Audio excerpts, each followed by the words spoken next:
I welcome all of you in the fifth live session of Classical Thermodynamics series. In today's lecture, we are going to discuss the degree of freedom. So let me first make you understand what do you mean by degree of freedom.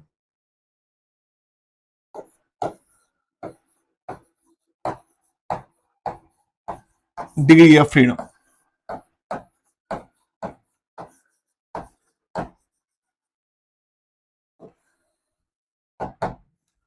Okay बच्चे,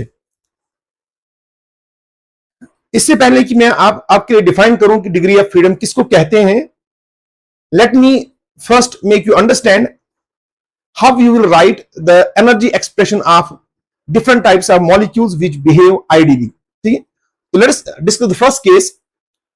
जो पहला वाला case हम लेंगे वो है mono atomic ideal gas molecules. Mono atomic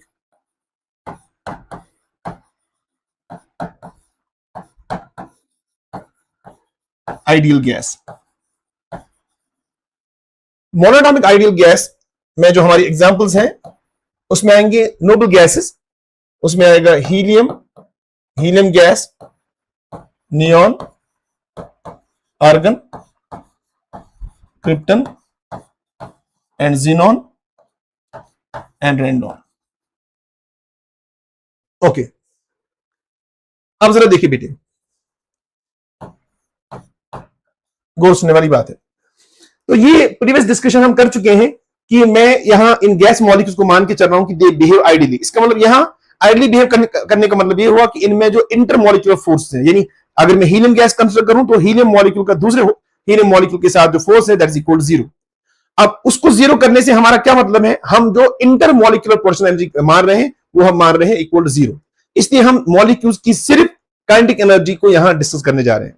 ठीक है, तो अब अगर मैं इनमें से किसी भी मोनोएटॉमिक गैस मॉलिक्यूल को यहां बच्चे कंसीडर करूं तो ध्यान रखने वाली बात है. ठीक है, ये मान लीजिए मेरे पास एक मोनोएटॉमिक गैस मॉलिक्यूल है यहां में,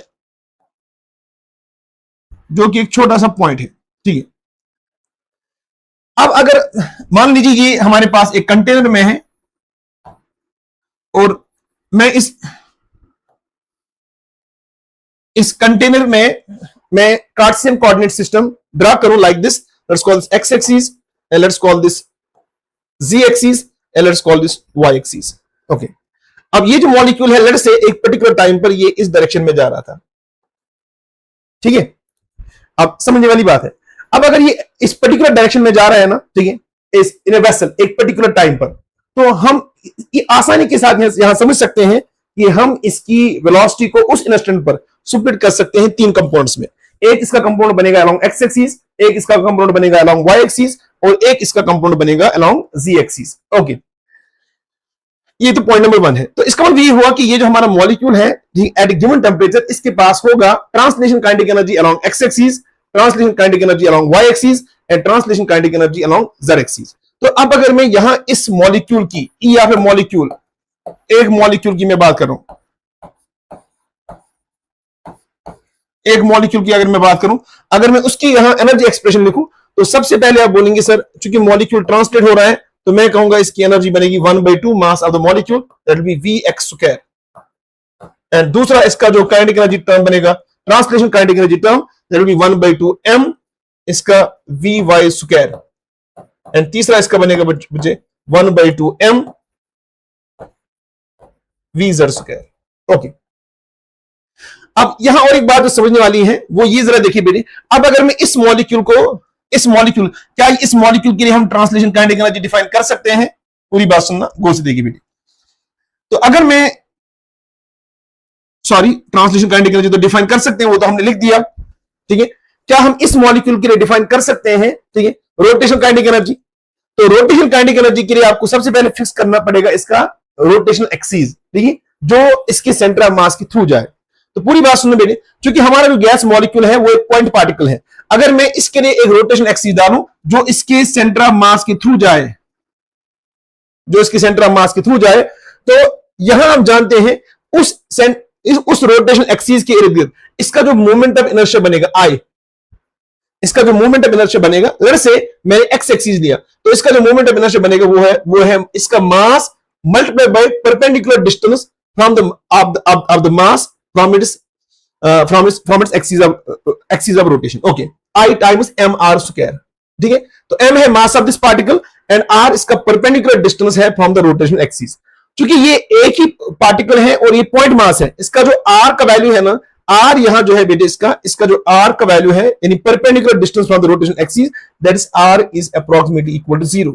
इसलिए इसका जो मोमेंट ऑफ इनर्शिया बनेगा अलोंग दिस रोटेशनल एक्सिस, चाहे आप इसको x एक्सिस माने, ठीक है, चाहे आप अगर इसको y एक्सिस डालेंगे तब भी वो इसी के थ्रू जाएगा, और चाहे अगर आप इसका z एक्सिस मानेंगे तब भी वो इसके थ्रू ही जाएगा। तो इसका मतलब ये हुआ इसका ix जो है ना, चाहे आप ix की बात करें या iy की बात करें या iz की बात करें, तो इसका जो i का वैल्यू वो बनेगा because of r equal to 0। यानी इस मॉलिक्यूल का जो ix है वो इक्वल टू आएगा iy, वो आएगा equal to iz and that will be equal to almost equal to 0। अब मैंने ये क्यों बता दिया, मैं इस मोनोटॉमिक गैस मॉलिक्यूल की बात करूं, क्योंकि हम जानते हैं जो रोटेशन काइनेटिक एनर्जी है ना, रोटेशन काइनेटिक एनर्जी जो हमारा है, ठीक है, काइनेटिक एनर्जी ऑफ रोटेशन आप जानते हैं, अगर मैं लिखूं के ई मगर आर रोटेशन, वो आप जानते हैं that is equal to 1/2 I is moment of inertia, ठीक है, about the rotational axis, and omega is it is angular velocity, that इसको आप बोलते कभी कभी एंगुलर फ्रीक्वेंसी भी, आई ओमेगा स्क्वायर। अब चूंकि इसका आई 0 है ना, इसलिए इसका जो काइनेटिक एनर्जी ऑफ रोटेशन है वो बच्चे बनेगा कितना शाबाश, वो बनेगा इक्वल टू 0। ठीक है, तो इसका मतलब ये हुआ जो मोनोटॉमिक गैस मॉलिक्यूल्स हैं उनके लिए हम 3 ट्रांसलेशनल काइनेटिक एनर्जी टर्म्स तो लिख सकते हैं, मगर इसमें कोई भी रोटेशनल काइनेटिक एनर्जी टर्म का वैल्यू नहीं बनेगा बिकॉज इसका जो moment of inertia along all the 3 axis that will equal 0। अब नेक्स्ट बात हो सकती है रिगार्डिंग वाइब्रेशन, मगर बच्चे हम जानते हैं कि वाइब्रेशन के लिए आपके लिए मिनिमम 2 एटम्स होने चाहिए जो हेल्ड होंगे बाय सम बॉन्ड, ठीक है, क्योंकि यहां एक ही एटम है, तो इसलिए बच्चे इस एटम का, ठीक है, इस एटम के लिए vibration degrees of freedom possible नहीं है। तो इसका मतलब जो मोनोटॉमिक आइडियल गैस मॉलिक्यूल्स है ना, उनकी जो एनर्जी एक्सप्रेशन है, उसकी एनर्जी एक्सप्रेशन में सिर्फ उनकी एनर्जी एक्सप्रेशन में सिर्फ 3 ट्रांसलेशनल काइनेटिक एनर्जी टर्म्स आएंगी जो मैंने बोर्ड पर आपके लिए लिख दी। ठीक है, ओके, तो ये जो है, ओके, ये देखिए बेटे, सिर्फ ये 3 ट्रांसलेशन काइनेटिक एनर्जी टर्म्स इसमें आएंगे। ठीक है, इसका मतलब ये हुआ इस मॉलिक्यूल में जो number of independent energy terms है, ठीक है, इंडिपेंडेंट एनर्जी टर्म्स है that can be written in the energy expression of this molecule that is equal to 3।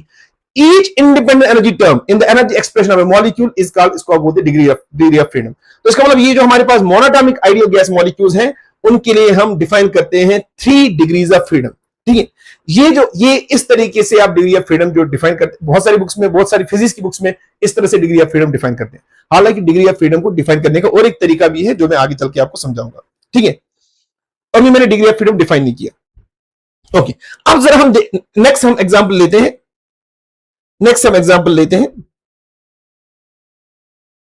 देखिए नेक्स्ट हम एग्जांपल लेते हैं डायटोमिक गैस की।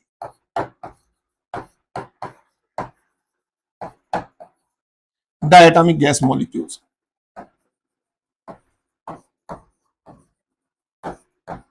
Diatomic gas molecules.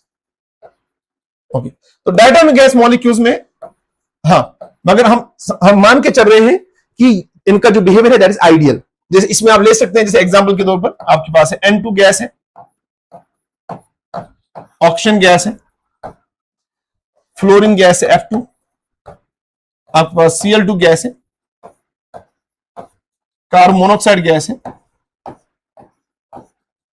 Nitric oxide है NO, एक्सेट्रा। बहुत सारे आएंगे एग्जांपल्स, इवन HCl में लिख सकता हूं यहां,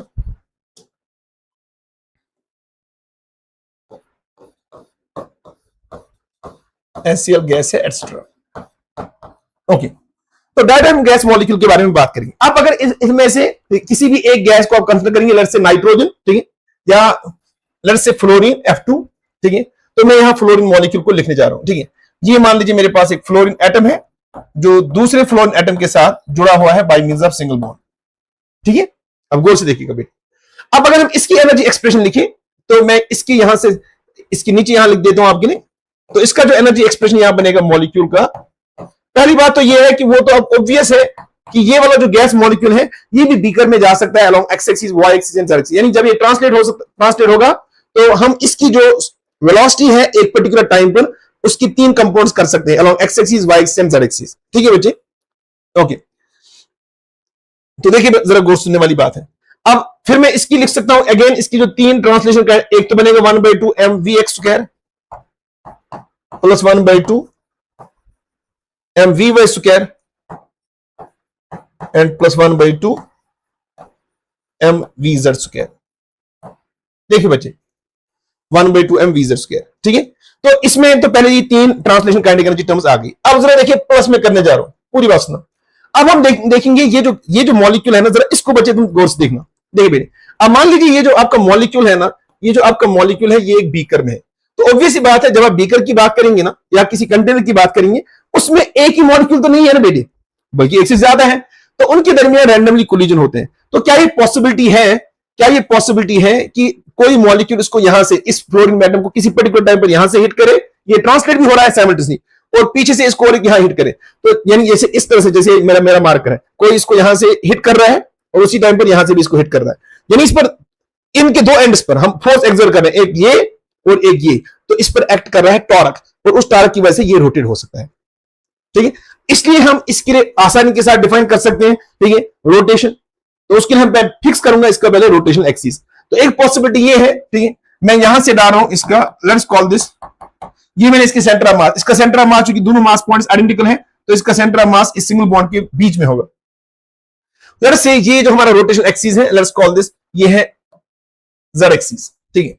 अब पूरी बात सुनना, अगर मैं इस z एक्सिस के कॉरेस्पॉन्डिंग इसका मोमेंट ऑफ इनर्शिया लिखूं, ठीक है, तो इसका जो iz आएगा वो सीधे आएगा mass of this fluorine m mass of this fluorine into इसका परपेंडिकुलर डिस्टेंस। इसका परपेंडिकुलर डिस्टेंस आएगा बॉन्ड लेंथ का हाफ डिवाइडेड बाय 2 का स्क्वायर, एंड प्लस दूसरा आएगा, दूसरा मास दूसरा एटम m, और उसका बॉन्ड लेंथ का हाफ का होल स्क्वायर। इसका मतलब यहां जो है ना, यहां आप देखिए, क्योंकि यहां जो ये बॉन्ड लेंथ का जो वैल्यू है ना, ये जीरो नहीं है बच्चे, इसका एक स्पेसिफिक वैल्यू है, और यहां मास का भी ऑब्वियसली एक वैल्यू है, तो इसलिए इसका आइजर का एक डिफरेंट वैल्यू होगा। इसी तरह जरा देखिए बेटे, अगर मैं यहां से जो यहां परपेंडिकुलर टू द बोर्ड ऐसे, इसको मैं मान रहा हूं ये y एक्सिस है, तो वो भी इसी ऑब्वियस बात है इसी पॉइंट के थ्रू जाएगा।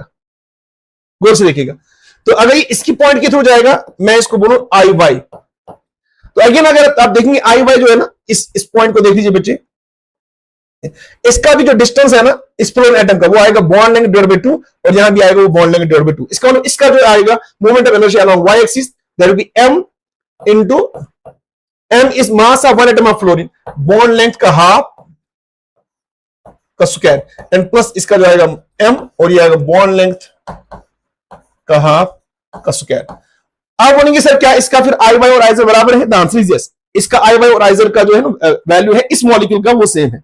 अब तीसरी जो एक्सिस आप डिफाइन कर सकते हैं वो यहां से है, देखिए वो हमने y एक्सिस भी ली। अब और एक एक्सिस अगर आप डालेंगे ना, let's call this x axis, वो जब x एक्सिस आप डालेंगे ना, वो आप देखिए बेटे वो पास होगा थ्रू द सेंटर ऑफ मास, मगर वो साइमल्टेनियसली पास होगा through the nucleus of the fluorine and the nucleus of the fluorine. अब इस वाले केस में आप देखिए जो फ्लोरीन एटम है इस मास पॉइंट का, इसका जो डिस्टेंस, इसका जो perpendicular distance from this x axis, जिसको मैं अभी मान रहा हूं रोटेशनल एक्सिस, वो 0 है, और इसका भी वैल्यू क्या बनेगा 0। इसका मतलब इसके लिए जो आई वाई का वैल्यू बनेगा बच्चे, इसका सॉरी आई एक्स का जो वैल्यू बनेगा वो आएगा m टाइम्स 0 का स्क्वायर एंड प्लस आएगा m टाइम्स 0 का square and that's 0।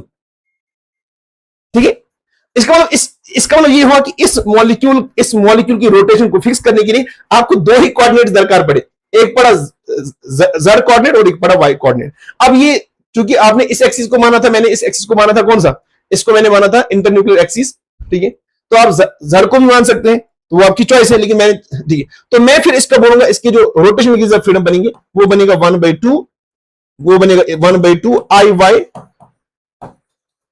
Omega Y का स्क्वायर एंड प्लस इसका जो बनेगा rotation kinetic energy that is 1/2 होएगा आई जेड ओमेगा जेड का स्क्वायर। ये इसमें है। और उसके अलावा बच्चे, उसके अलावा जरा गौर से देखिए बच्चे, पूरी बात सुनो, मुझे बताइए इस सेंटर ऑफ मास के रेस्पेक्ट में, ठीक है, जब ये फ्लोरीन एटम्स दो ये वाइब्रेट हो सकते हैं, यहां जा सकते हैं, यहां जा सकते हैं, फिर वापस आ सकते हैं, यानी मैं इनको स्ट्रेच करने जा रहा हूं ऐसे, ठीक है, लेकिन वाइब्रेशन जो है ना, वाइब्रेशन जो आप कंसिडर करेंगे ना, उसको हम बोलते हैं नॉर्मल मोड ऑफ वाइब्रेशन। वो नॉर्मल मोड ऑफ वाइब्रेशन वो है कि जब आप इनको वाइब्रेट कर रहे हैं तो centre of mass of the molecule should not change, ठीक है। तो मैं यहां सेंटर ऑफ मास मॉलिक्यूल का चेंज नहीं कर रहा हूं, बस मैं इनको एक ही टाइम पर वाइब्रेट कर रहा हूं ऐसे, मुझे बताइए यहां जो है ना इस फ्लोरीन और इस फ्लोरीन एटम का इनका जो रिलेटिव पोजीशन फिक्स करने के लिए भी मुझे और एक कोऑर्डिनेट की जरूरत है, ठीक है, जिसको जिसको मैं स्पेसिफाई करूंगा यहां वाइब्रेशन से, वाइब्रेशन डिग्रीज ऑफ फ्रीडम, ठीक है। तो यहां और एक पॉसिबिलिटी है जो है वाइब्रेशन डिग्रीज ऑफ फ्रीडम, वो इस तरह से बेटे वो आएगा बेटे 1/2 म्यू, म्यू होता है रिड्यूसिंग मास, ठीक है, इंटू वी स्क्वायर, ठीक है, और प्लस इसका पार्टली काइनेटिक होता है, that is 1/2 K, let's call this R square. R square इसका क्या है, आर स्क्वायर है जब ये मीन पोजीशन से जब ये दूर जा रहे थे ना, तो इनका जो डिस्प्लेसमेंट है from the mean position, that is this are.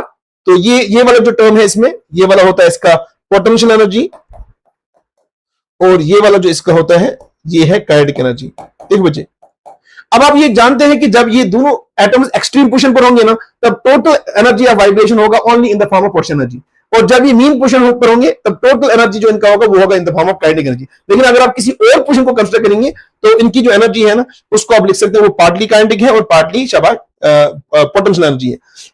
ये जो दोनों है ना बच्चे, जैसे हमारे पास सिनगेज की जो बुक है ना फिजिक्स की, ठीक है, उसमें उसने इसको अलग डिग्री ऑफ फ्रीडम माना है और इसको अलग डिग्री ऑफ फ्रीडम माना है। लेकिन अगर आपके पास एनसीईआरटी जो टेक्स्ट बुक है फिजिक्स की, वो इन दोनों को कंसीडर करता है एक ही। आप उसका गेस्ट स्टेट चेक कीजिए जहां उसने इक्विपार्टमेंट थ्योरम डिस्कस की है, तो वो इन दोनों को एक कंसीडर करता है, ठीक है।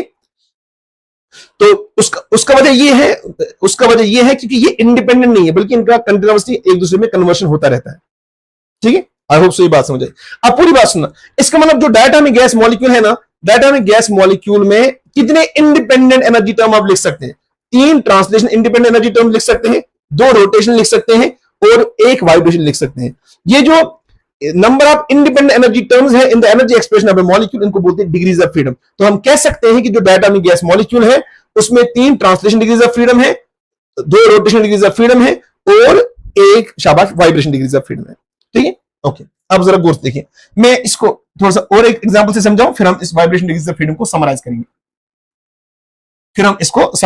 इस सारे टॉपिक को। देखिए, तो मैं तीसरा केस जो यहां डिस्कस करने जा रहा हूं, पूरी बात सुनना, ठीक है। मैं तीसरा केस डिस्कस यहां करने जा रहा हूं, linear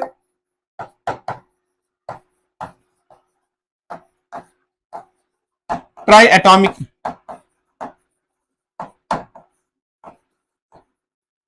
gas molecules. Linear triatomic gas molecules में कंसीडर कर रहा हूं, मगर ये बात जहन में रखिए कि जब हम डिस्कशन कर रहे हैं, हम मान के चल रहे हैं कि दे बिहेव आइडियली, ठीक है, दे बिहेव आइडियली। पूरी बात सुनो, दे बिहेव आइडियली। इसमें पहले मैं एग्जांपल दे रहा हूं, जैसे आपके पास है carbon dioxide gas molecule, and don't forget यहां कार्बन जो बीच वाला एटम है उसका हाइड्रोजन sp है, और यहां जो एंगल है between oxygen carbon oxygen that is 180। ये लीनियर मॉलिक्यूल है। इस तरह मेरे पास है hydrogen cyanide HC triple bond N, ये भी लीनियर है, H बहुत सारे हैं, ठीक है। ये मेरे लिए लीनियर ट्राइएटॉमिक गैस मॉलिक्यूल्स। अब पूरी बात सुनो, देखिए बच्चे, अगर मैं इस लीनियर ट्राइएटॉमिक गैस मॉलिक्यूल की बात करूं, जैसे मैं कार्बन डाइऑक्साइड गैस की मॉलिक्यूल की बात करूं, तो अगेन जरा देखिए बेटी, अगर मैं इसकी एनर्जी एक्सप्रेशन को फिक्स करूं, अब पहली बात तो वही है जो मैं यहां दोबारा वही बोलने जा रहा हूं, ठीक है। पूरी बात सुनो, पहले जब मैं इसका एनर्जी एक्सप्रेशन लिखूं, ई ऑफ दिस मॉलिक्यूल, तो ऑब्वियस बात है ये वाला गैस मॉलिक्यूल भी जब सिलेंडर में होगा तो इसका जो स्पीड, इसका जो वेलोसिटी का जो कंपोनेंट बनेगा, ठीक है, एट ए गिवन इंस्टेंट, वो हम ले सकते हैं अलोंग एक्स एक्सिस भी, वाई एक्सिस भी, जेड एक्सिस भी, ठीक है। तो इसका मतलब ये हुआ, इसका बनेगा 1/2 mvx², वो यहां भी सही है, plus 1/2 mvy² and plus 1/2 mvz²। ये तो वही वाली है जो ये है, जिनको आप बोलते हैं 3 ट्रांसलेशन डिग्रीज ऑफ फ्रीडम। उसके अलावा आप गौर से देखिए बच्चे, यहां भी जरा गौर से देखें, जो इसका सेंटर ऑफ मास होगा ना, वो होगा at the centre of nucleus of the carbon. आप देखिए, ये वाला ऑक्सीजन और ये वाला ऑक्सीजन इस कार्बन के न्यूक्लियस से इक्विडिस्टेंट है, तो यहां जब आप डालेंगे ना बच्चे, ध्यान देना, तो यहां भी आप डाल सकते हैं रोटेशन एक्सिस जो पास होगा थ्रू द कार्बन, ठीक है। एक तो ये वाली एक्सिस, एक let's call this G axis, okay, या वाई एक्सिस को बोल सकते हैं। अब और एक जो है ना, जो बोर्ड के ऐसे परपेंडिकुलर जाएगा, ठीक है, let's call this y axis, और एक जो है जो ऐसे जाएगा, जो ऑक्सीजन के न्यूक्लियस के थ्रू जाएगा, कार्बन के न्यूक्लियस के थ्रू जाएगा, और ये x एक्सिस। अब पूरी बात सुनना, अगर आप यहां लिखेंगे ना पहले moment of inertia about the centre of mass of this molecule, तो अगर आप यहां देखेंगे आई वाई जो आपका आएगा, आई वाई वो आएगा equal mass of oxygen atom M O into इसका परपेंडिकुलर डिस्टेंस, ठीक है, वो आएगा bond length of carbon oxygen double bond का होल स्क्वायर, प्लस आएगा दूसरे ऑक्सीजन एटम का M O mass of oxygen atom into आएगा bond length of carbon oxygen double bond का होल स्क्वायर, ये आएगा। अच्छा, इसमें मास ऑफ कार्बन इसलिए नहीं आएगा क्योंकि वो रोटेशन एक्सिस पर ही आ रहा है, और उसका जो परपेंडिकुलर डिस्टेंस है कार्बन का from its rotation axis that is equal 0, इसलिए वो नहीं आएगा बेटे। और सिमिलरली इसका जो आइजर का वैल्यू होगा वो भी इस तरह होगा, वो होगा इक्वल, वो होगा मास ऑफ ऑक्सीजन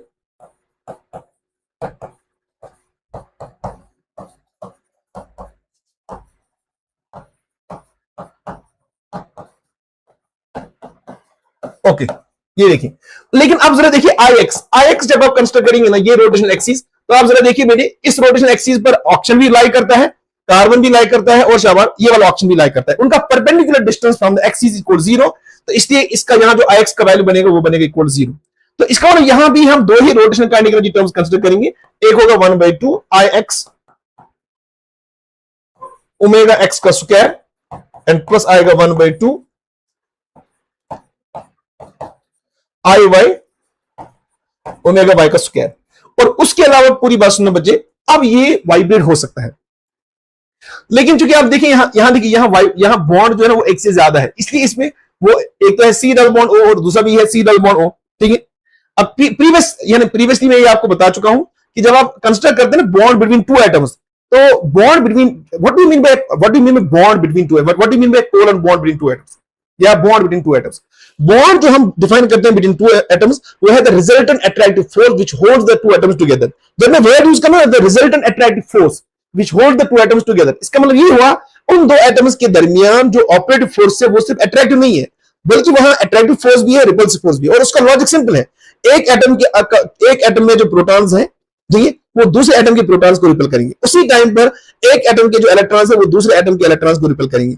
और मगर तीसरी जो सिचुएशन है, वहां एक एटम का जो न्यूक्लियस है वो दूसरे एटम के इलेक्ट्रॉन्स को अट्रैक्ट करेगा, और इस तरह दूसरे एटम का जो न्यूक्लियस है वो इस वाले एटम के इलेक्ट्रॉन्स को अट्रैक्ट करेगा। यानी सिंपल लॉजिक में बता रहा हूं, लाइक चार्ज करते हैं रिपेल और अपोज चार्ज करते हैं अट्रैक्ट। लेकिन अब सवाल ये है सर, ये क्लासिकल इंटरप्रिटेशन है, ये आप समझना, ये केमिकल बॉन्डिंग में मैं डिटेल में डिस्कस करूंगा how that the colon bond arises. अभी के लिए मैं ये सिर्फ आपको समझाने के लिए बोल रहा हूं कि ये जो दो बॉन्डेड एटम्स है ना, इनके दरमियान रिपल्सिव फोर्स भी है जिनकी वजह से ये दूर जा रहे हैं, और अट्रैक्टिव फोर्स भी है जिनकी वजह से नजदीक आ रहे हैं, ठीक है। इसका मतलब ये हुआ कि एवरी टू बॉन्ड एटम्स जो है ना वो वाइब्रेट करते रहते हैं, वो वाइब्रेट करते रहते हैं।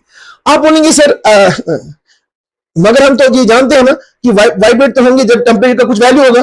अगर मेरा लॉजिक सही होगा कि आप बोलेंगे सर नहीं, अट्रैक्टिव फोर्स भी ऑपरेट करते हैं तो रिपल्सिव फोर्स भी ऑपरेट करते हैं, फिर तो ये लॉजिक अगर सही है फिर तो इवन एट 0 केल्विन भी ये वाइब्रेट करने चाहिए। बिल्कुल सही है, ठीक है बच्चे, इवन आज की डेट में, लेकिन यूजुअली जो लोअर क्लास में हम इसको कंसिडर नहीं करते, even vibration degrees of freedom do not switch to 0, यानी do not become 0 even at 0 Kelvin. 0 Kelvin पर भी उनके दरमियान कुछ वाइब्रेशन डिग्री ऑफ फ्रीडम होता है जिसको बोलते हैं 0.mg। लेकिन बच्चे वो आपके यहाँ इस लेवल पर डिस्कशन नहीं आता, ठीक है। लेकिन जब ऊपर आप क्वांटम मैकेनिक्स साइंस में हार्मोनिक ऑसिलेटर पढ़ते हैं तो फिर वहां उस बात का बच्चे डिस्कशन आ जाता है, ठीक है।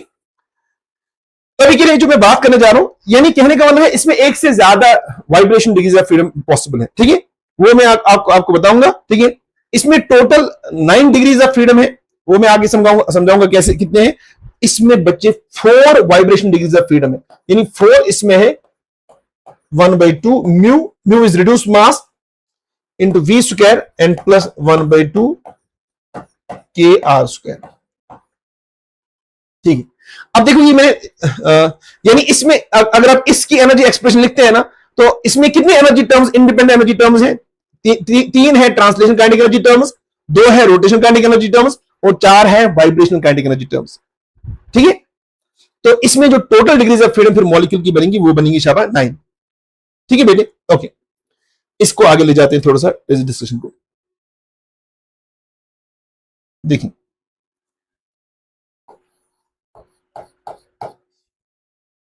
ओके, मेरे पास है नॉन लीनियर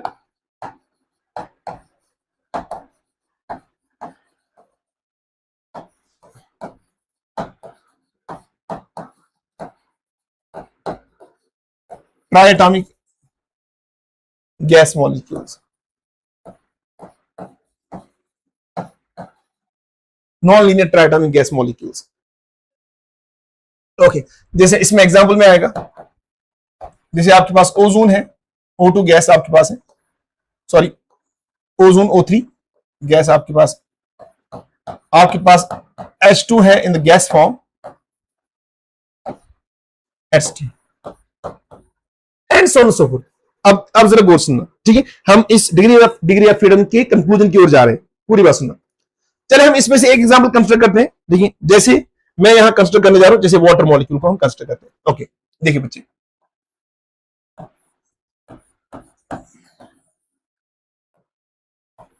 हम जानते हैं वाटर मॉलिक्यूल जो है ना वो बेंट है, पूरी बात सुनो। पहले मुझे बताइए, ठीक है, पहले मुझे बताइए कि ये जो वाटर मॉलिक्यूल है ना, ये जो वाटर मॉलिक्यूल है, देखिए डोंट फॉरगेट कि ये वाला मास और ये वाला मास पॉइंट बराबर है, ठीक है, एंड डोंट फॉरगेट कि मास ऑफ ऑक्सीजन एटम वो दोनों हाइड्रोजन एटम से ज्यादा है। मुझे बताइए क्या इस मॉलिक्यूल का जो सेंटर ऑफ मास है, क्या इस मॉलिक्यूल का सेंटर ऑफ मास यहां इस ऑक्सीजन के सेंटर में होगा? शाबाश,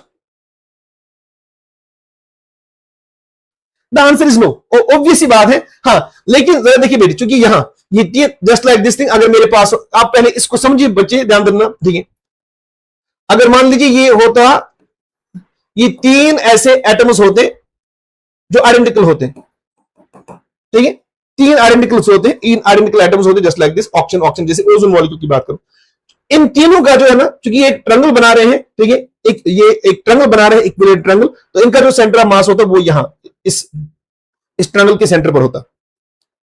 लेकिन अब इस वाले केस में जो आपका हाइड्रोजन एटम और हाइड्रोजन एटम है, इनका जो मास है ना वो कम है, और इस वाले ऑक्सीजन एटम का मास ज्यादा है। हम जानते हैं कि सेंटर ऑफ मास उसी वाले साइड शिफ्ट होता है जिस वाले साइड आपका मास होगा ज्यादा। तो इसका मतलब ये हुआ कि इस मॉलिक्यूल का जो सेंटर ऑफ मास होगा ना वो यहां इस ऑक्सीजन के नजदीक होगा कहीं। हाँ लेकिन बिल्कुल ऑक्सीजन एटम के न्यूक्लियस के बीच में तो नहीं होगा, ठीक है। अब जरा पूरी बात सुनिए, चलिए वापस आते हैं। अगेन अगर हम इस मॉलिक्यूल की अब अगर हम इस मॉलिक्यूल की लिखेंगे बेटे, यहां जरा गौर सुनना, इसकी हम एनर्जी एक्सप्रेशन लिखेंगे। तो पहले तो अब इसमें कोई डाउट नहीं रहना चाहिए कि अगर मैं इसकी एनर्जी एक्सप्रेशन में लिखूं तो पहले तो सीधे आना चाहिए 1/2 जो ट्रांसलेशन काइनेटिक एनर्जी टर्म्स है जो कि पॉसिबल है, 1/2 mvx² plus 1/2 mvy² and plus 1/2 vz²। ये तो आ गया। अब उसके साथ साथ क्या आएगा बच्चे, उसके साथ जरा आप देखिए, हम इसमें ट्रांसलेशन जो है, sorry rotation degrees of freedom हम डिस्कस करते हैं। पूरी बात सुन लो, जरा मुझे बताइए, रोटेशन जो एक्सिस है ना पहले उसको हम सेंटर ऑफ मास के थ्रू पास करेंगे। तो यह जरा देखिए बेटी, यहां पहले मैं इस रोटेशन एक्सिस को कंसीडर करूं जो यहां इस सेंटर ऑफ मास के थ्रू गया, लेट्स कॉल दिस, ये हमारा z एक्सिस है। पूरी बात सुनना, और दूसरा जो ऐसे परपेंडिकुलर जाएगा, ऐसे बोर्ड के बिल्कुल परपेंडिकुलर, ठीक है, उसको मैं यहां ऐसे दिखा रहा हूं, लेट्स कॉल दिस y। लेकिन यहां जो आप डालेंगे ना एक्स एक्सिस, जिसको आप डालेंगे, देखिए बच्चे, क्या यहां एक्स एक्सिस पर, जरा देखिए बेटे, क्या यहां एक्स एक्सिस पर ये वाले हाइड्रोजन एटम बिल्कुल एक्स एक्सिस पर आ रहा है? क्या ये वाला हाइड्रोजन एटम एक्स एक्सिस पर आ रहा है? और ना ही ऑक्सीजन एटम एक्स एक्सिस पर आ रहा है।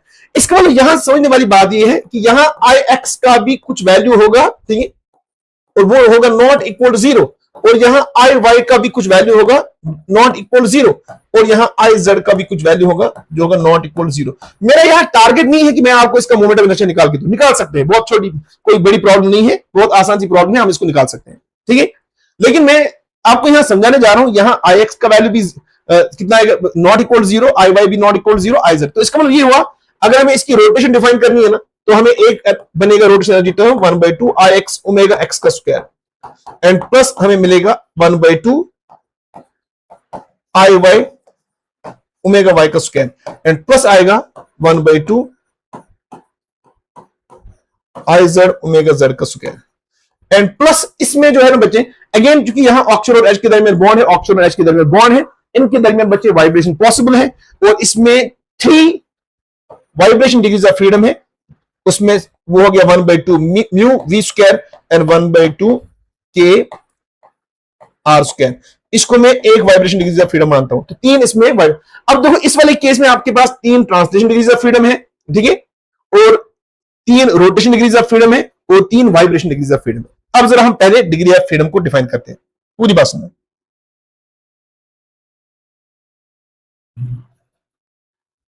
देखो बेटी, तो डिग्री ऑफ फ्रीडम आपने फिर क्या समझा?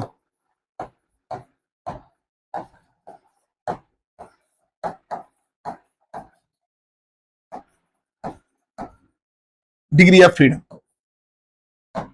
ठीक है, each independent energy term,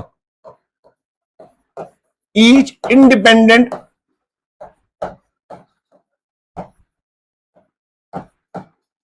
energy term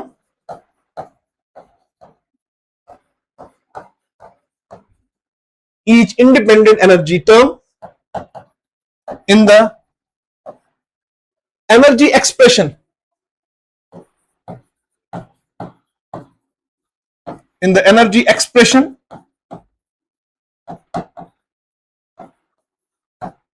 of a molecule, each independent energy term in the energy expression of a molecule is called its degree of freedom. तो यहां से जरा बात समझने की जरूरत है बच्चे। तो इसका मतलब ये हुआ, फिर हम बोल सकते हैं कि जो मोनोटॉमिक आइडियल गैस मॉलिक्यूल्स है, ठीक है, उनकी एनर्जी एक्सप्रेशन में चूंकि 3 इंडिपेंडेंट एनर्जी टर्म्स है, तो हम कहेंगे उसके पास 3 डिग्रीज ऑफ फ्रीडम है, और वो हम जानते हैं कि वो तीनों की तीनों ट्रांसलेशन डिग्रीज ऑफ फ्रीडम है। इसी तरह जब हमने डायटोमिक गैस मॉलिक्यूल डिस्कस किए तो हमने देखा उनकी एनर्जी एक्सप्रेशन में 6 इंडिपेंडेंट एनर्जी टर्म्स है, तो हम कहेंगे उसके पास 6 डिग्रीज ऑफ फ्रीडम है। उसमें 3 ट्रांसलेशनल है, 2 रोटेशनल है और 1 वाइब्रेशन है।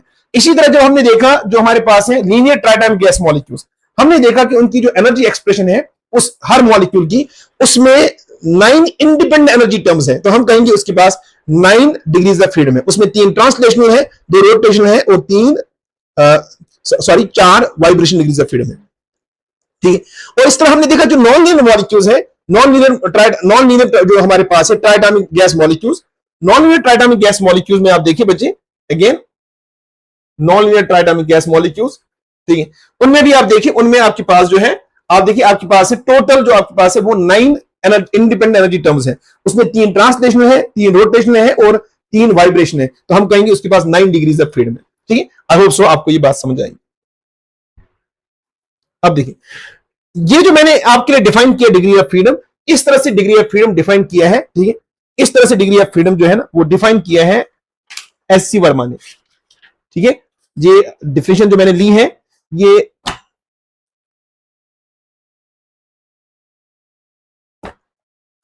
जो डिफिनेशन मैंने ली है बच्चे, ये डिफिनेशन मैंने ली है, ये concepts of physics bye SC Verma, यहां से मैंने ये जो डिफिनेशन ली है, जो मैंने आपको यहां बोर्ड पर लिखी। लेकिन मैं इस वाले चैप्टर में, थर्मोडायनामिक्स वाले चैप्टर में, ठीक है, एससी वर्मा सर को इतनी बड़ी अथॉरिटी नहीं मानता मेरे हिसाब से। मैं आई एम सॉरी, वो बहुत बड़े इंसान है, उनका बहुत कंट्रीब्यूशन है, लेकिन इस थर्मोडायनामिक्स वाले जो उनने मतलब इस लेवल पर लिखी है बुक, मैं इतना, लेकिन मैं जो दूसरी बात आपके साथ शेयर करने जा रहा हूं, ये दूसरी बात जो मैं शेयर करने जा रहा हूं, ये बुक है मॉलिक्यूलर थर्मोडायनामिक्स बाय डोनाल्ड ए मैकक्वारी, ठीक है, एंड जॉन डी साइमन। यहां एक आप बोलेंगे सर नहीं, मैं आपको ये बुक्स दिखा के कोई इंप्रेशन बनाना चाहता हूं, बिल्कुल नहीं, ऐसी बात नहीं बेटी। मैं सिर्फ आपको ये सिर्फ आइडिया देने जा रहा हूं, ठीक है, कि डिग्री ऑफ फ्रीडम को डिफाइन करने का तरीका सिर्फ एक ही नहीं है बच्चे, बल्कि एक से ज्यादा है, एक से ज्यादा है। लेकिन सबसे रिलेवेंट जो मैं बोलूंगा, सबसे बेहतरीन जो है ना, ठीक है, वो आपकी जो एनसीईआरटी टेक्स्ट बुक्स है। आई विल रिकमेंड कि आप जब भी कोई डिफिनेशन ले, कोई कॉन्सेप्ट ले, द बेस्ट बुक पॉसिबल जो है ना वो एनसीईआरटी टेक्स्ट बुक है, चाहे वो एनसीईआरटी की जो फिजिक्स की बुक्स है या एनसीईआरटी जो है वो केमिस्ट्री की बुक्स है। लेकिन बदकिस्मती से मैंने बहुत ही कम स्टूडेंट्स को एनसीईआरटी टेक्स्ट बुक्स फिजिक्स की पढ़ते हुए देखा। हालांकि मैं बोलता हूं, आप देखिए इस इक्विपार्टीशन थ्योरम का मास्टर डिस्कशन है उसमें, इसका बहुत ही बेहतरीन डिस्कशन फिजिक्स में। केमिस्ट्री में इसका डिस्कशन मुझे कम है, उसका वजह ये है ये बहुत ही कम जगह यूज होता है इसमें केमिस्ट्री में, लेकिन यूज होता है, दैट इज वाई कि मैं डिस्कस कर रहा हूं, क्योंकि वहां हमें मोलर हीट कैपेसिटी पढ़नी है at constant pressure and constant volume, उसमें ये बच्चे इनका जिक्र आ जाएगा, तो मुझे जरूरत पड़ेगी, इसलिए मैं डिस्कस कर रहा हूं। ओके, पूरी बात सुनो। देखो बच्चे, डिग्री ऑफ फ्रीडम जो है इसको इसको समझाने का तरीका और एक भी है। तो अगर मेरे पास एक एन एटॉमिक मॉलिक्यूल है, वो एन एटम्स का बना है, जैसे मैं अभी आपको समझा रहा था, जैसे हमारे पास ये एक, ठीक, ये मेरे पास एक, ठीक है। अब अगर पूरी बात सुनना, अब अगर मैं इस, अभी मैं समझा रहा था इसका, ये मान लीजिए सेंटर ऑफ मास है। अब अगर मैं इस सेंटर ऑफ मास पर यहां इस तरह से बेटे कोऑर्डिनेट सिस्टम डालूं, let's call this X axis, let's call this Y axis and let's call this Z axis. अब देखिए, पहले तो इसके सेंटर ऑफ मास को स्पेसिफाई करने के लिए लेट्स से मैंने इसको at the origin of this origin रखा, तो अगेन जो है ना, आपको उसके लिए फिर मैं कोऑर्डिनेट स्पेसिफाई करूंगा ऐसे 0 0 एंड 0, यानी इसकी सेंटर ऑफ मास को स्पेसिफाई करने के लिए आपको 3 कोऑर्डिनेट चाहिए, ठीक है, 3 कोऑर्डिनेट चाहिए, वो मैं बाद में आपको दोबारा डिस्कशन करूंगा, ठीक है। इसी तरह से यहां देख भाई, यहां हर एटम जो है ना, इस एटम को, इस एटम को, इस एटम का, इनको कंप्लीटली स्पेस में स्पेसिफाई करने के लिए आपको 3 कोऑर्डिनेट चाहिए। यानी इसका मतलब ये हुआ कि अगर मुझे इस मॉलिक्यूल को कंप्लीटली स्पेसिफाई करना है इन स्पेस, तो I will require 9 coordinates in general. अब अगर आपके पास एक एन एटॉमिक मॉलिक्यूल है, उसको कंप्लीटली स्पेसिफाई करने के लिए स्पेस में यू रिक्वायर 3n कोऑर्डिनेट्स, और उन 3n कोऑर्डिनेट्स को बोलते हैं 3n डिग्रीज ऑफ फ्रीडम। ये भी एक तरीके का डिफिनेशन है बेटे, जो हायर बुक्स में लिखा है ये डिफिनेशन, और ये भी बहुत काम की चीज है, बहुत काम आता है बच्चे इस लेवल पर, नीट में इससे ऑब्जेक्टिव्स आसान हो जाते हैं बच्चे। देखिए बेटे, तो फिर मैं ऐसी बात करूं,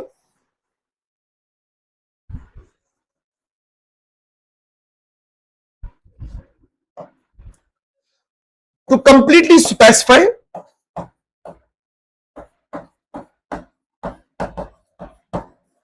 to completely specify an atomic molecule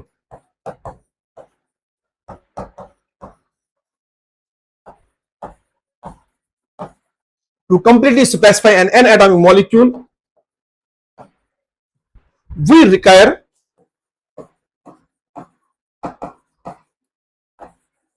3n coordinates.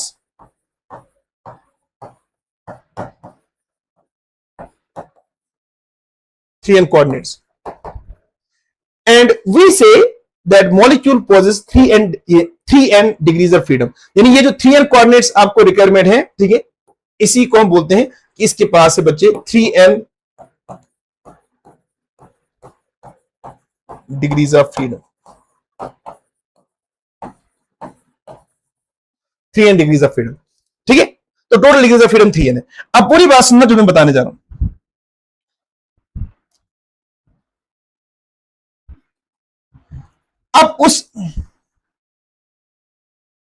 अब इस 3n डिग्रीज ऑफ फ्रीडम में 3 कोऑर्डिनेट्स आपको चाहिए to specify the centre of mass.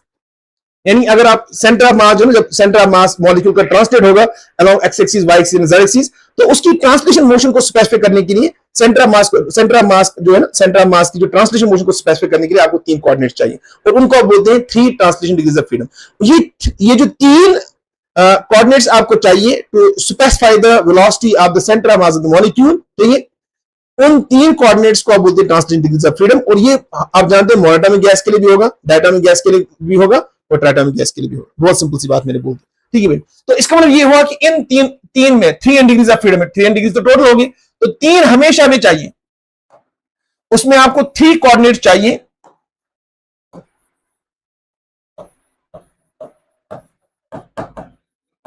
three coordinates are required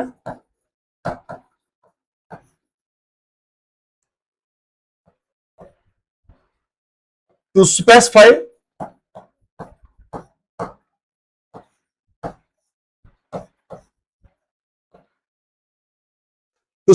the velocity of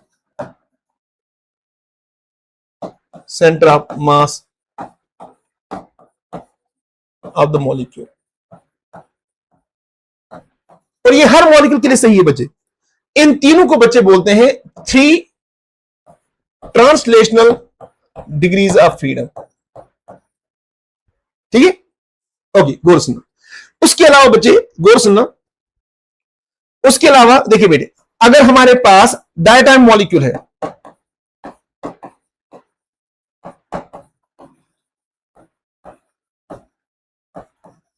अगर आपके पास डायटाइम मॉलिक्यूल है ना, तो फिर आपको 2 कोऑर्डिनेट्स चाहिए।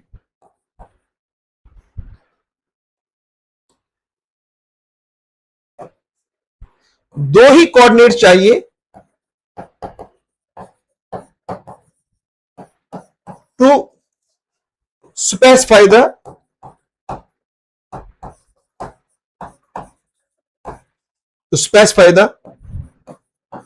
relative orientation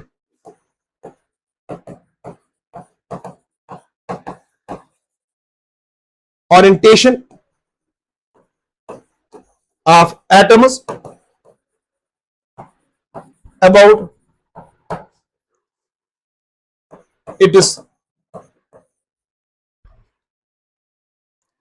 center of mass।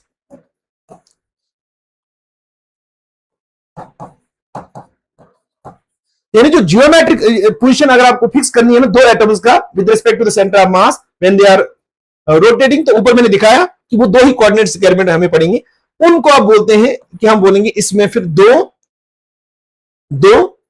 Rotational degree of freedom. और इसी तरह से बच्चे ट्राइटॉम गैस मॉलिक्यूल में, लीनियर में भी मैंने आपको बता दिया कि उसमें दो ही कोऑर्डिनेट चाहिए to specify the relative position of atoms with respect to the centre of mass. ठीक है, अब तो यहां डायटॉमिक गैस मॉलिक्यूल में एक कोऑर्डिनेट आपको चाहिए। देखो, अगर मैं डायटॉमिक गैस मॉलिक्यूल की बात करूं,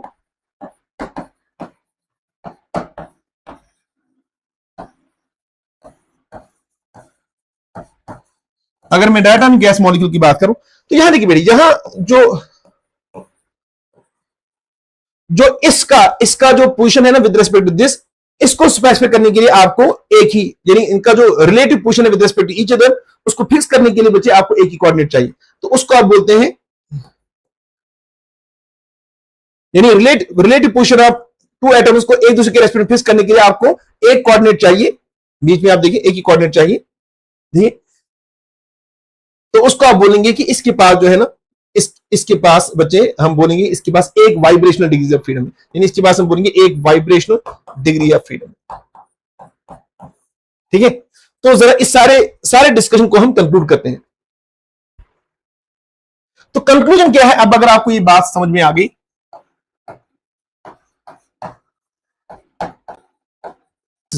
इसका कंक्लूजन ये है, पहले अगर आपके पास यानी total degrees of freedom of N atomic molecule,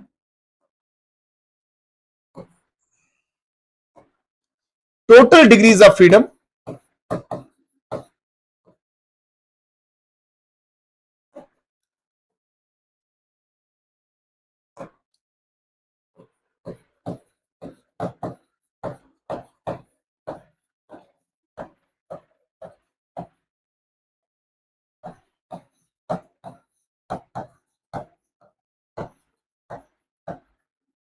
total degrees of freedom of an atomic molecule,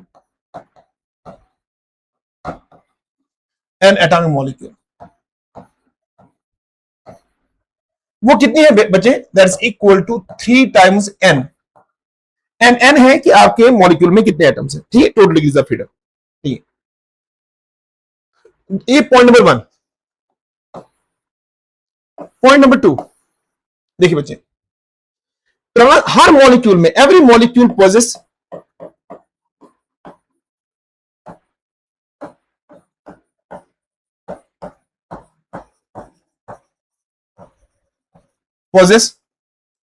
every molecule possess 3 translational degrees of freedom. हर मॉलिक्यूल में मौजूद है, चाहे वो मोनोटॉमिक है, डायटॉमिक है, ट्राइटॉमिक है। ठीक है, पॉइंट नंबर 2। तीसरी बात बच्चे ध्यान देना बेटे, जो डायटॉमिक मॉलिक्यूल्स हैं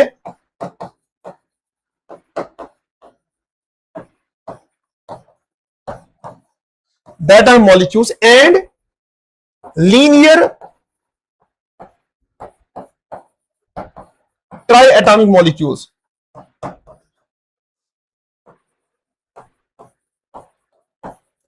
उनके पास दो रोटेशनल डिग्रीज ऑफ फ्रीडम है। ठीक है, दो रोटेशनल डिग्रीज ऑफ फ्रीडम है। देखिए बेटे गो से नंबर फोर्थ, जो आप ये कंक्लूजन है हमारा जो हमारे पास है, जो non linear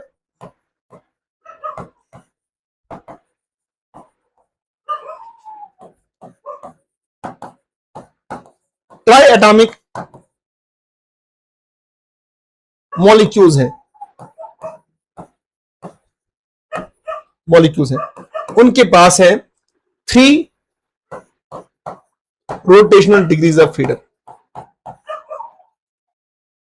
3 rotational degrees of freedom. ये जरा देखिए बच्चे, ध्यान देना।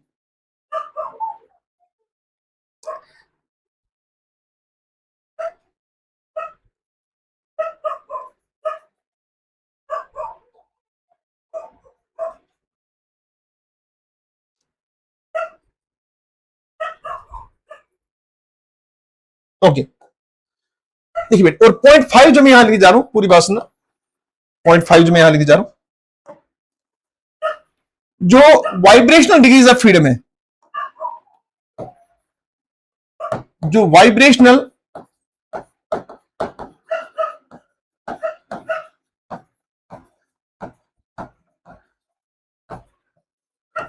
डिग्रीज ऑफ फ्रीडम है,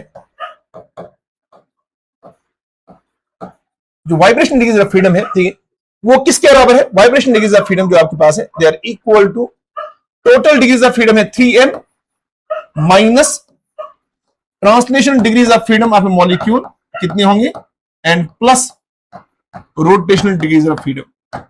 क्योंकि टोटल डिग्रीज ऑफ फ्रीडम आपके पास कितने हैं, वो है 3m। अब उस 3m को आप माइनस करेंगे, ट्रांसलेशन डिग्रीज ऑफ फ्रीडम कितने हैं प्लस रोटेशन, इन दोनों का सम करेंगे, 3m में सब्ट्रैक्ट करेंगे, वो बनेंगे वाइब्रेशन डिग्रीज ऑफ फ्रीडम।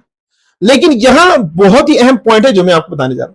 देखिए पॉइंट नंबर 6, ये नोट करने वाली बात है। देखिए देखो बेटी क्या, बट जो वाइब्रेशन डिग्रीज ऑफ फ्रीडम है ना, जैसे इस लेवल पर तो बच्चे ये वाली डिस्कशन नहीं कर सकते, लेकिन मैं आपको बताने जा रहा हूं। ठीक है, असल में जो मॉलिक्यूल्स हैं, देखिए असल में जो मॉलिक्यूल्स हैं which are confined in some space, ठीक है, हकीकत में उनकी ट्रांसलेशन जो काइनेटिक एनर्जी लेवल्स हैं ना बच्चे, दे आर आल्सो क्वांटाइज्ड। ठीक है, लेकिन उनमें जो एक ट्रांसलेशन काइनेटिक एनर्जी लेवल और दूसरी ट्रांसलेशन काइनेटिक एनर्जी लेवल के दरमियान जो गैप है, एनर्जी गैप है, वो ऑलमोस्ट 0 है।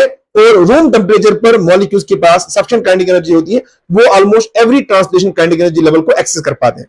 इसी तरह से बच्चे जो रोटेशनल काइनेटिक एनर्जी लेवल्स हैं मॉलिक्यूल्स की, ठीक है, हर मॉलिक्यूल की, असल में देखा जाए तो बच्चे just like electronic energy levels, ये भी बच्चे क्वांटाइज्ड है। यानी एक रोटेशन एनर्जी लेवल से दूसरे रोटेशन एनर्जी लेवल में जाने के लिए असल में एनर्जी चाहिए। लेकिन अगेन जो है ना, अगेन रोटेशन एनर्जी लेवल्स के दरमियान जो एनर्जी गैप है वो बहुत ही कम है, और रूम टेम्परेचर पर टेम्परेचर की वजह से सफिशिएंट थर्मल एनर्जी होती है कि मॉलिक्यूल्स एक रोटेशन एनर्जी लेवल से दूसरे रोटेशन एनर्जी लेवल में आसानी से जा पाते हैं। लेकिन जो वाइब्रेशन एनर्जी लेवल्स है ना बच्चे, उनके दरमियान जो गैप है, एक वाइब्रेशन एनर्जी लेवल और दूसरे वाइब्रेशन एनर्जी लेवल के दरमियान जो गैप है ना, वो ट्रांसलेशन एनर्जी लेवल्स और रोटेशन एनर्जी लेवल्स के गैप से ज्यादा है। दैट इज वाई कि रूम टेम्परेचर पर these vibrational energy levels are not usually accessed. ठीक है, तो हम ये कह सकते हैं for most of the molecules at room temperature these molecules behave like rigid rotator. यानी प्रैक्टिकल पर्पस के लिए जो दो एटम्स है ना, उनके दरमियान जो वाइब्रेशन डिग्रीज ऑफ फ्रीडम है, they are frozen at room temperature. Most of the molecules के लिए सही है, लेकिन this statement is not strictly true for carbon dioxide, and this statement is not strictly true for methane molecule, and this is not strictly true for this ammonia molecule. लेकिन most of the molecules, most of the diatomic molecules के लिए सही है, and most of the molecules के लिए सही है। यानी यहां जो मैं बात करने जा रहा हूं, vibration degrees of freedom,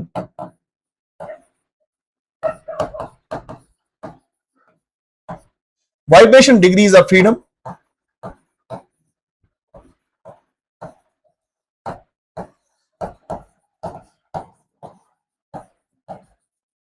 vibration degrees of freedom are not excited,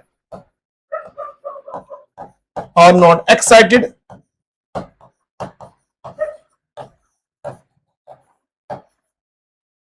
are not excited. ये बहुत अहम पॉइंट है जो मैं लिखाने जा रहा हूं। ये वाला जो पॉइंट है आपकी एनसीईआरटी जो फिजिक्स की बुक है वहां भी लिखा है और जो एस सी वर्मा की बुक है वहां भी लिखा है।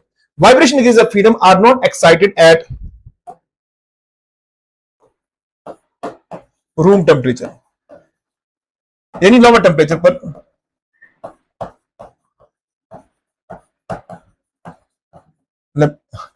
at room temperature for most of the diatomic gas molecules, and hence are usually neglected at room temperature.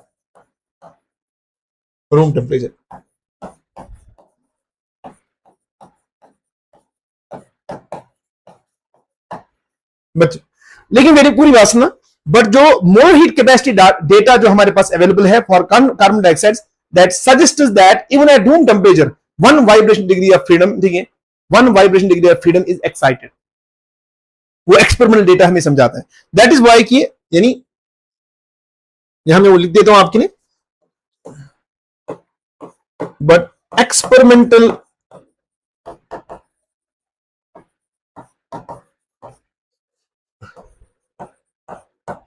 Data of CP and CV of CO2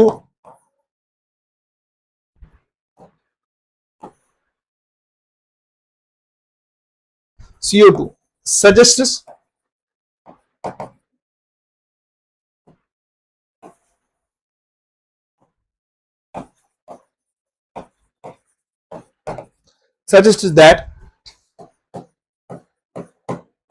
that one vibrational degree of freedom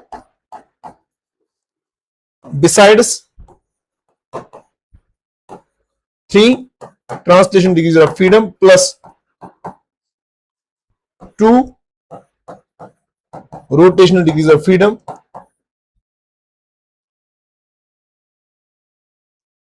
are excited at room temperature.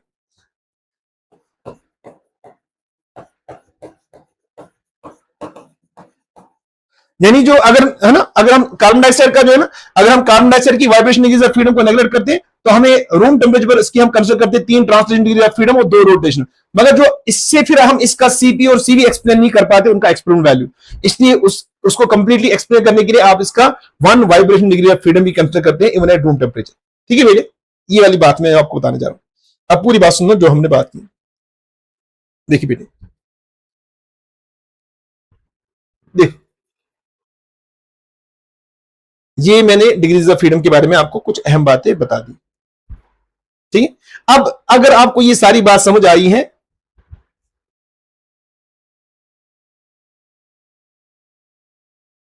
तो मैं जल्दी जल्दी से यहां लिख देता हूं आपके लिए।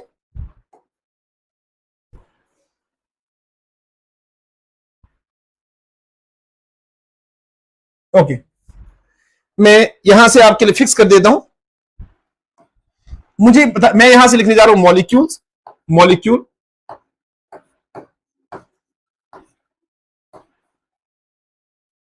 मॉलिक्यूल, और दूसरे वाले में इसका लिखने जा रहा हूं ट्रांसलेशन डिग्री ऑफ फ्रीडम कितने होंगे, और इसमें मैं नेक्स्ट लिखने जा रहा हूं इसमें रोटेशन डिग्री ऑफ फ्रीडम कितने होंगे, और इसमें आपको मेंशन करना है वाइब्रेशन डिग्री ऑफ फ्रीडम कितने होंगे। ये इसमें पॉसिबल जो आसान से क्वेश्चंस है जो हम बोल सकते हैं। तो लेट्स से मैं आपको दे रहा हूं बेटे यहां नियॉन का जो मॉलिक्यूल है, क्योंकि नियॉन एक मोनोएटॉमिक गैस मॉलिक्यूल है, तो यूजिंग द फार्मूला की टोटल डिग्रीज ऑफ फ्रीडम होते हैं बच्चे 3n। तो चूंकि इसका एटॉमिसिटी ये एक ही एटम का बना है, इसका एक मॉलिक्यूल, तो इसलिए बच्चे यहां जो है ना, इसका जो टोटल डिग्री ऑफ फ्रीडम आएगा वो आएगा 3 into 1, यानी इसकी जो टोटल डिग्री ऑफ फ्रीडम है वो तो 3 ही आएंगी। और हम जानते हैं कि इसमें 3, अच्छा मैं यहां आपके लिए लिखूं इसको, टोटल डिग्रीज ऑफ फ्रीडम,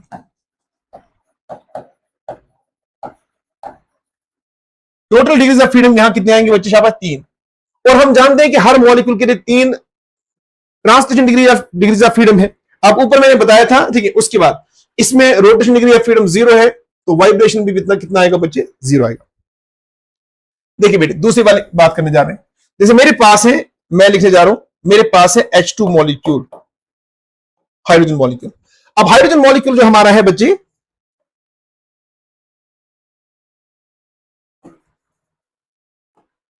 हमारा जो मॉलिक्यूल है वो है H2 मॉलिक्यूल।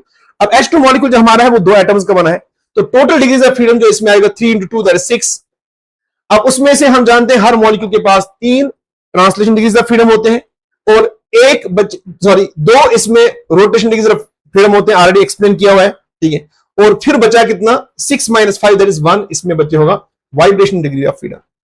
देखिए इसी तरह अगर मैं यहां लूं, मेरे पास है hydrogen cyanide, hydrogen cyanide HCl। अब चूंकि ये लीनियर ट्राइटोमिक गैस मॉलिक्यूल है, ठीक है। अब इसमें टोटल डिग्रीज ऑफ फ्रीडम, चूंकि ये 3 एटम्स का बना है, ठीक है, तो इसमें टोटल डिग्रीज ऑफ फ्रीडम 9 आएंगे। और उसमें हमेशा 3 तो ट्रांसलेशन होंगे, अब 2 रोटेशन है, वो ऑलरेडी एक्सप्लेन है, ठीक है। और फिर इसमें वाइब्रेशन डिग्रीज ऑफ फ्रीडम कितने बचे? 9 - 5, ठीक है। तो 9 - 5 कितना हो गया बच्चे? शाबाश, यहां हो गया, वो हो गया 4, ठीक है। देखिए बेटे अच्छे से देखिएगा। अब अगर मान लीजिए मेरे पास यहां है ओजोन मॉलिक्यूल O3। आप O3 आप जानते हैं कि वो बेंट है, नॉन लीनियर है, ठीक है, ट्राइटाइम मॉलिक्यूल है। तो इसमें टोटल डिग्रीज ऑफ फ्रीडम पहले 3 into 3 आएगा 9, उसमें से 3 होंगे ट्रांसलेशनल, उसमें से 3 होंगे रोटेशनल और 3 होंगे बच्चे वाइब्रेशनल। 9 - 6 = 3। बहुत छोटी छोटी बातें मैं बता रहा हूं, देखिए बेटी। अब मान लीजिए यहां मैं आपके लिए लिख रहा हूं, मेरे पास है NH3 अमोनिया मॉलिक्यूल। अब अमोनिया जो मॉलिक्यूल है हमारा, हम जानते हैं कि ये भी नॉन लीनियर है, ठीक है। अब इसमें टोटल एटम कितने हैं? 4। तो इसकी जो 3 हाइड्रोजन और 1 नाइट्रोजन, 4 हो गया। तो टोटल डिग्रीज ऑफ फ्रीडम इसमें बनेंगे 3 into 4 that is 12 degrees of freedom, 3n। Okay, उसमें 3 ट्रांसलेशन होंगे, 3 रोटेशन होंगे और फिर बचेगा 12 - 6 यानी 6 इसमें बचे वाइब्रेशन डिग्रीज ऑफ फ्रीडम होंगे। इसी तरह से अब अगर मेरे पास है मॉलिक्यूल CH4 मीथेन मॉलिक्यूल, ठीक है। तो इसमें चूंकि ये पेंटाएटॉमिक है, 5 एटम्स का बना है, इसमें जो टोटल डिग्रीज ऑफ फ्रीडम बनेंगे वो बनेगा शाबाश 3 into 5 15, ठीक है, 15। उसमें से 3 होंगे बच्चे ट्रांसलेशन डिग्रीज ऑफ फ्रीडम, ठीक है, 3 इसमें होंगे रोटेशन डिग्रीज ऑफ फ्रीडम और फिर बचेगा 15 - 6 दैट इज 9, इसमें बचेगा बच्चे शाबाश 9, इसमें होगा vibrational degrees of freedom. I hope so कि ये आपको डिग्री ऑफ फ्रीडम जो है ना, ये वाली बात आपको समझ आई होगी, ठीक है। पूरी अच्छे से बात सुनना। तो ये हमारा डिग्री ऑफ फ्रीडम पर जो क्वेश्चन बन सकता था बेटे। अब है ना, इसमें मुझे नहीं लगता कि कोई इस तरह की कोई न्यूमेरिकल बची या कोई ऐसा क्वेश्चन बचा, ठीक है, जो इस टॉपिक पर कर सकते हैं। ये कंप्लीट डिस्कशन है। मुझे नहीं लगता कि अगर आप जेन्युइन स्टूडेंट्स हैं कि और आपको फिर इसमें से क्वेश्चन गलत हो जाए, ठीक है। अच्छा, 6 पॉइंट के रिलेटेड, एक से 6 पॉइंट के रिलेटेड, ठीक है, ओके। मुझे समझ आया आपका बच्चे क्वेश्चन। ये बहुत अच्छा कंफ्यूजन है, I will like it to address. मुझे अच्छा लगेगा इसको बताना आपको।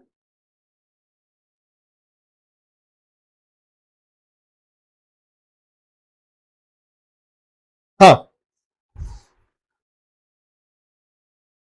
ये वाला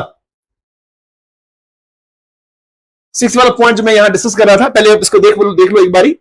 अच्छा, कोई बच्चा बोल रहा है कि आपने लिखा है vibration degrees of freedom are not excited at room temperature for most of the diatomic gas molecules and hence are usually neglected at room temperature, but experimental data of CP and CV of CO2 suggests that one vibration degree of freedom beside 3 translation are excited. यानी असल में जो आपका जो doubt arise हुआ है ना बच्चे, वो इस तरह से मैं समझाने की कोशिश करूंगा आप क्या कहना चाहते हैं। लेकिन मुझे बहुत अच्छा लगा आपने ये क्वेश्चन पूछा, इसके बाद आपने गौर से लेक्चर्स को सुना है and I am very happy. देखो बेटे पूरी बात सुनना, देखो मैं जो समझाने की बात कर रहा हूं ना पूरी बात सुनो बेटे, देखिए अच्छे से सुनना। देखो बेटे मैं जब अभी आपको बता रहा था ना, मैं बोल रहा था मान लीजिए मेरे पास है ट्रांसलेशन काइनेटिक एनर्जी लेवल्स, तो असल में मॉलिक्यूल्स जो है ना, मॉलिक्यूल्स की जो असल में है ट्रांसलेशन काइनेटिक एनर्जी लेवल्स भी क्वांटाइज्ड है। जैसे मान लीजिए अगर आप ये एक ट्रांसलेशन काइनेटिक एनर्जी लेवल मान रहे हैं, इसका मान लीजिए एनर्जी आप मान रहे हैं E1 है, दूसरा जो है ना बिल्कुल वो इसके टच में है, उसको बोलिए E2 है, और तीसरा जब आप बोलेंगे वो ऑलमोस्ट इसके टच में है, वो E3 है। यानी यहां जो गैप है ना एक ट्रांसलेशन काइनेटिक एनर्जी लेवल का दूसरे के साथ, वो ऑलमोस्ट जीरो है। इसका मतलब यहां एक ट्रांसलेशन काइनेटिक एनर्जी लेवल से दूसरे में जाने के लिए आपको जो एक्साइटेशन एनर्जी का रिक्वायरमेंट है वो ऑलमोस्ट नेग्लिजिबल है, जीरो है। दैट इज वाई कि जो मॉलिक्यूल के पास थर्मल काइनेटिक एनर्जी अवेलेबल है इवन एट लोअर टेम्परेचर, वो सफिशिएंट होती है to push the molecule from one translation energy level to another translation energy level। यानी almost all translation energy levels are accessible to the molecules of a gas at room temperature। ये point number 1 याद रखना। देखिए इसी तरह से बेटे same जो है ना, जो एनर्जी गैप है बिटवीन रोटेशन एनर्जी लेवल्स, मैं थोड़ा सा इनको दूर दूर कर रहा हूं ताकि आपको दिखाई दे। देखिए रोटेशन एनर्जी लेवल्स के दरमियान जो गैप है, लड़ से मैं अब यहां उसको नाम देने जा रहा हूं E1 E2 E3 E4 and again ये जो गैप है ना यहाँ E1 और E2 के दरमियान, E2 और E3 के दरमियान, ठीक है, वो अगेन बहुत कम है। और रूम टेम्परेचर पर जो आपको मॉलिक्यूल्स को एक स्टेट से दूसरे स्टेट में पुश करने के लिए जो एनर्जी आपको चाहिए थर्मल काइनेटिक थर्मल एनर्जी, वो बहुत ही नेग्लिजिबल रिक्वायरमेंट है। और रूम टेम्परेचर पर जो थर्मल काइनेटिक एनर्जी मॉलिक्यूल्स के पास अवेलेबल होती है वो बहुत सफिशिएंट होती है to push the molecule from one energy level to another. लेकिन उसके कंपैरिजन में जो वाइब्रेशन एनर्जी लेवल्स के दरमियान गैप है, मुझे थोड़ा इतना तो नहीं होगा, मैं थोड़ा सा दिखाने जा रहा हूं यहां, वो गैप अच्छा खासा सिग्निफिकेंट है। अब मान लीजिए ये आपका है वो 0 पॉइंट जो एनर्जी है, 0 पॉइंट वाला एनर्जी, इसको मैं लेने जा रहा हूं E0 of V vibration, let's फिर कॉल दिस E1, फिर E2, फिर E3 and so on so on. मैं असल में समझाने की कोशिश क्या कर रहा हूं, समझाने की कोशिश ये कर रहा हूं कि मैं बोल रहा हूं कि अगर जैसे आप सिस्टम ऑफ मॉलिक्यूल्स को हीट देंगे, वो एनर्जी ट्रांसफर करेंगे in the form of heat, वो सबसे पहले अपनी एक्साइट करेगा ये वाली, यानी ये है ना, ये वाली एनर्जी लेवल्स, गैस मॉलिक्यूल्स की बात हो रही है, this not true about solids, ठीक है, वो इन वाली एनर्जी लेवल्स को एक्साइट करके ये एनर्जी उनमें स्टोर करेगा, यानी मॉलिक्यूल्स को पुश करेगा from one translation energy level to another, and फिर यूज करेगा इनको रोटेशन एनर्जी लेवल्स को, जब ये सैचुरेट हो जाएंगी फिर इनको यूज करेगा, इनकी बारी उसके बाद आएगी। यानी मॉलिक्यूल जो एनर्जी स्टोर करेगा किसमें, in the form of vibration, in the form of vibration, इसकी तीसरी बारी आएगी गैस मॉलिक्यूल्स में, क्योंकि इनके दरमियान जो गैप है ना वो कंप्लीटली ज्यादा है। यानी वही मैं बोल रहा था कि इनको एक्साइट, यानी इनमें एनर्जी स्टोर करने के लिए, वाइब्रेशन डिग्री ऑफ फ्रीडम में एनर्जी स्टोर करने के लिए, ठीक है, यू रिक्वायर हायर टेम्परेचर, ठीक है, हायर टेम्परेचर। तो इसमें तो कोई शक नहीं कि इवन 0 मैं बोल रहा हूं कि इवन मतलब आप समझे कि एट रूम टेम्परेचर भी आप डिफाइन करते हैं इनका जो क्या, इनका जो एक वाइब्रेशन डिग्री ऑफ फ्रीडम है, 0 पॉइंट एनर्जी जो इसको बोलते हैं, वो एक क्वांटाइज एनर्जी लेवल है। लेकिन जब आप बाहर से एनर्जी देंगे ना, तो मॉलिक्यूल अपने आप को ले जाएगा from one vibration level to another, ठीक है, इसको एक्साइट करने के लिए ज्यादा एनर्जी चाहिए, जबकि इनको एक्साइट करने के लिए बहुत एनर्जी कम चाहिए। दैट इज वाई कि मॉलिक्यूल पहले इनको प्रेफरेंस देता है, उसके बाद इनकी बारी आती है। लेकिन अब मैं बोल रहा हूं कि जो कार्बन डाइऑक्साइड मॉलिक्यूल है, कार्बन डाइऑक्साइड मॉलिक्यूल में जो है ना, जब हम इस जो डिग्रीज ऑफ फ्रीडम जो क्लासिकल थ्योरी है, इक्विपार्टीशन थ्योरम, जब हम उसको यूज करते हैं ना for explaining the experimental CP and molar heat capacity at constant pressure and molar heat capacity at constant volume, जब हम उस डेटा को इंटरप्रेट करने की कोशिश करते हैं यूजिंग इक्विपार्टीशन थ्योरम, तो हम देखते हैं कि जो ट्रांसलेशन डिग्रीज ऑफ फ्रीडम और रोटेशन डिग्रीज ऑफ फ्रीडम है, अगर हम सिर्फ उनको कंसीडर करेंगे ना, तो फिर जो theoretically calculated value of CP and CV है वो एक्सपेरिमेंट वैल्यू के साथ मैच नहीं होते। दैट इज वाई कि आप मजबूरन फिर क्लासिकल फिजिक्स की मैं बात करूं, क्लासिकल यानी साइंस की बात करूं, नॉन क्वांटम मैकेनिक्स साइंस की मैं बात नहीं करूं, ना ही मैं स्टैटिस्टिकल मैकेनिक्स की बात करूं, ठीक है, मैं क्लासिकल फिजिक्स की बात करूं। क्लासिकल फिजिक्स में इस डिस्क्रिपेंसी को एड्रेस करने के लिए आप उसमें कंसीडर करते हैं कि नहीं, you have to take one more vibration degrees of freedom into account and only then you explain it जो CP and CV data. I hope so कि आपके ये इस क्वेश्चन को मैंने एड्रेस किया, ठीक है। लेकिन अगर फिर भी समझ नहीं आया तो आप मुझे कल दिन में कॉल करें, I will make you understand